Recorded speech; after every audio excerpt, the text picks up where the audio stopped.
నల్గొండ పట్టణంలోని దేవరకొండ రోడ్డులో ఉన్న మరియరాణి కేథలిక్ చర్చిలో ఈస్టర్ పండుగ సందర్భంగా అర్ధరాత్రి ప్రత్యేక ప్రార్థనలు భక్తి శ్రద్ధలతో నిర్వహించారు. ఈ వేడుకలకు బిషప్ ధమన్ కుమార్ ఆధ్వర్యం వహించారు. ఈ సందర్భంగా యేసుక్రీస్తు పునరుత్థానం స్మారకార్థం విశేష బలి పూజ నిర్వహించగా పెద్ద సంఖ్యలో క్రైస్తవ భక్తులు పాల్గొన్నారు. నల్గొండ పట్టణంలోని దేవరకొండ రోడ్లో ఉన్న మరియరాణి కేథలిక్ చర్చిలో ఈస్టర్ పండుగ సందర్భంగా అర్ధరాత్రి ప్రత్యేక ప్రార్థనలు భక్తి శ్రద్ధలతో నిర్వహించబడ్డాయి. ఈ వేడుకలకు బిషప్ ధమన్ కుమార్ ఆధ్వర్యం వహించారు.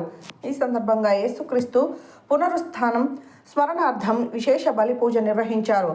పెద్ద సంఖ్యలో క్రైస్తవ భక్తులు పాల్గొన్నారు.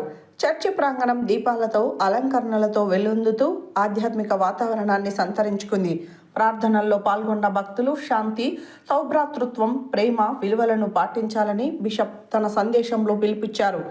అర్ధరాత్రి గంట మోకగానే హల్లెలూయా నినాదాలతో చర్చి మార్మోగింది. ఈస్టర్ పండుగ ఆనందాన్ని కుటుంబ సభ్యులు, స్నేహితులతో కలిసి పంచుకుంటూ భక్తులు పరస్పరం శుభాకాంక్షలు తెలియజేసుకున్నారు.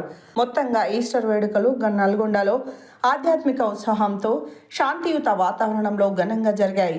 ఈ కార్యక్రమంలో బిషప్ ధమన్ కుమార్, విచారక గురువు Balaswamy, council member Dasari Shauriraju, Shaurireddy, R Kiran, K Kiran, P Balaswamy, M Prem Kumar, Nama Marayya, Shaurayya, G Marreddy, Rajinikanth, K Kishore, Rajashekar, Gali Jaji, ఆలోజీ, Balla Joseph తదితరులు పాల్గొన్నారు.